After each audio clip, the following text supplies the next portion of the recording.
From National 9 News, this is Nightline with Hugh Remington. The Governor-General defends himself against new claims over sexual abuse. War jets on alert to protect CHOGM leaders from terror attack. And a run feast for Australia, but early wickets in the first test. Good evening. Also tonight, the Olympic boycott threat as Winter Games judges come under renewed fire.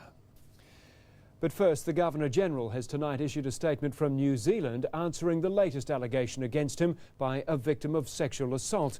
Dr Hollingworth is under renewed pressure to resign after claims he told the woman that men were only human and that she should put the assault behind her. Dr Hollingworth says he can't recall making those comments. The Prime Minister continues to defend the Governor-General, but in an extraordinary move, he's invited people to raise fresh allegations directly with him.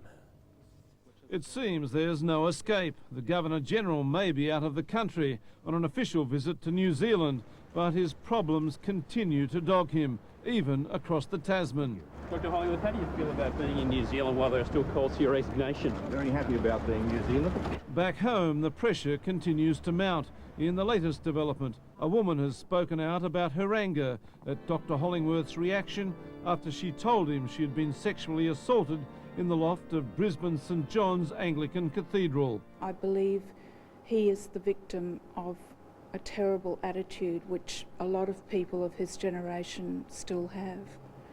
And that attitude is that young girls are asking for it. According to the woman, Dr Hollingworth had asked her if she was a blonde at the time and suggested that men were only human. I had a lot of trouble with the attitude that some people seem to have, that men can't help themselves sexually, and that attitude leads to people blaming the victims of sexual abuse. In a statement tonight, the Governor-General said he couldn't recall making those comments. The Prime Minister, meantime, is continuing to defend Dr Hollingworth. The judgment I held and hold is that on the information available there are no grounds to advise his removal. But Mr Howard says he is prepared to consider personally any complaints against Dr Hollingworth. If people want to put material in front of me that I haven't previously seen, I invite them to do so. In other developments, the National Association for the Prevention of Child Abuse says it's asked the Governor-General to resign as its patron. We came to the conclusion we just could not live with some of the comments that he'd made. Laurie Wilson reporting for Nightline. The Australian Defence Force will have the power to shoot down planes if they suspect a terrorist threat during next month's Commonwealth Heads of Government meeting on Queensland's Sunshine Coast. The unprecedented security will include F-18 fighter jets, while on the ground more than 2,000 Defence Force personnel will be on duty. Peacetime Queensland has never seen anything quite like it. Throughout CHOGM, the Sunshine Coast will be a virtual military zone. In the post-September the 11th environment, there is a greater role for Defence Forces. 2,500 defence personnel, and for the first time ever, the Air Force will be deployed in a security operation. Heavily armed F-18 fighters flying out of Amberley will patrol a so-called danger zone, 25 nautical miles around the venue. It is really a security blanket. They'll be able to fly around the clock and refuel mid-air.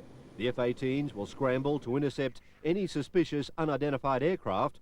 Approval to engage would come from military chiefs. It would only be in the most extraordinary event that an aircraft actually made an attack on the site that there is the chance that it could be shot down. Lane Kelcutt for Nightline. A state funeral will be held in Sydney next Thursday for war hero and former New South Wales Governor Sir Roden Cutler. Sir Roden, who died last night aged 85, was the longest-serving governor in Australian history. He was also one of only 3 remaining Victoria Cross winners. Very few have won the Victoria Cross, but also the legacy of somebody who put a lot back into the community after he came home from the war. A giant of a man. He was a wonderful person to know, but more importantly, to the ex-servicemen and women of Australia, he was the epitome of gallantry. The state funeral will be held at Sydney's St Andrew's Cathedral, followed by a private burial at South Head Cemetery. The body of Sergeant Andrew Russell has been brought back to Australia. The 33-year-old SAS soldier was killed by a landmine in Afghanistan last week. He's the first Australian soldier to die in combat since the Vietnam War. Among those paying tribute today, US Defence Secretary Donald Rumsfeld. But each individual, of course, is a part of a family, a part of a community, and a part of a military force that deeply feels the loss. Sergeant Russell leaves behind a wife and 3-week-old daughter, his family choosing a private rather than a military funeral, which will be held in Perth next week. Meanwhile, in Queensland, a soldier has been killed and another injured when an armoured personnel carrier ran off a mountain road. No other vehicle was involved in the accident. It happened near a military training area about 20 kilometres west of Townsville. Neither the names nor the units of the victims have been released. Victorian police are hunting the killers of an unarmed security guard at Cranbourne, southeast of Melbourne. The guard was ambushed in what detectives say was a premeditated attack. The body of 44-year-old Slav Tomzik was found behind the Casablanca reception centre. He was the victim of a violent and lengthy assault. We don't know whether he's been shot, we don't know whether he's been stabbed.